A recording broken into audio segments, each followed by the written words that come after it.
violence in the Americas, barely a week goes by without the horrific discovery of another mass grave, citywide shootout or kidnapping making the headlines, and often the underlying link is the trade in drugs. Benjamin, how large is the illegal narcotic industry in the Americas? The recent US estimate is, I think, 150 million American dollars, which is around 0.5% of global GDP is in the drug trade, and about 0.5 to 1% of the America's GDP. The South American drug trade builds cult figures such as Pablo Escobar amid so much death and violence. But in reality, what does it cost the continent's economy? Quite how much it costs the economy is difficult to say. Obviously, there's a huge loss in terms of investment. People are scared off investing in certain countries. So, for example, Mexico at the moment is struggling to find even oil companies to invest in their newly privatized oil industry, partly because the vast majority of oil is in a state called Tamaulipas, which is probably the most violent state in Mexico. It's pretty much a no-go zone for anyone who doesn't have a private army behind them.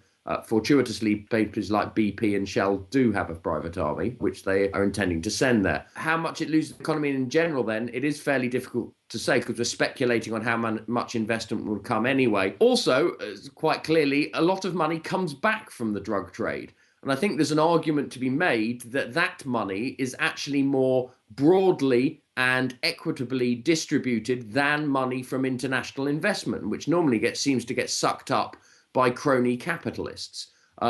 Something has happened in Mexico, which is somewhat played down, is the fact that the middle class in Mexico has grown gradually over the last 10 years. How large a part of it makes it into the legitimate finance industry through laundering, etc.? My own estimate would be somewhere around half, in that they estimate that 0.9% of the global GDP is in drug money, and about 0.5% comes back into the banking industry. Obviously, it's not uncommon in certain places for authorities to turn a blind eye in return for hush money. How big a problem is this? It's the fundamental problem if you want to clear up money laundering or want to clear up organised crime. Most authorities, whether it be in Mexico or the US, have had a fairly kind of ambiguous relationship with drug money. Just last month, Mexican government released the brother of former President Carlos Salinas, a guy called Raul Salinas, who was prosecuted for, I think, holding around $50 million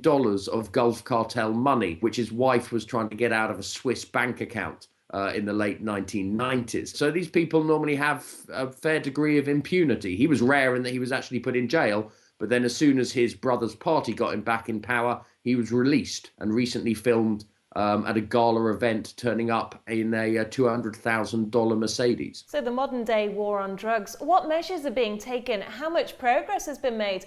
And has this actually cost America? Well, they recently gave $4 billion to the Mexican government in order to fight the drug war, which has done a lot in terms of killing people. About 100,000 have been killed in the last decade, which is similar to the official figures for the deaths post-invasion of Iraq. In terms of what it's actually doing, it seems to have affected the drug industry extremely little. What has affected the drug industry to a certain extent is actually legalization. There have been recent articles on legalizations of marijuana in several American states that seems to have cut into cartel profits, which actually a lot of them, certainly in Mexico, are made from marijuana. However, what has happened is they've simply moved into other drugs. So now you have a big upswing in heroin addiction in the Midwest, which is driven to a certain extent by very cheap heroin coming in from Mexico, and also methamphetamine, previously a drug made by Toothless Hicks in Alabama, and is now actually mostly produced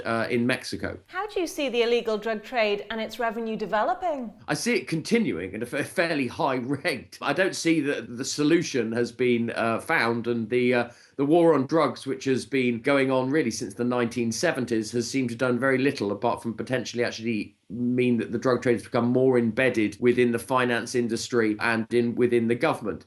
New shifts towards legalization in Uruguay and in the United States might change things, but until there's a full legalization of all narcotics, I don't think that this is going to make a huge dent in the profits of cartels. Whether governments in the Americas can stop the bloodshed through deals with these cartels, obviously not public deals with these cartels, Time will tell. The Mexican government, I think, is trying to do this at the moment, but has been relatively unsuccessful because of the sheer fragmentation of these cartels, as the recent events surrounding the missing Ayotzinapa students seem to indicate.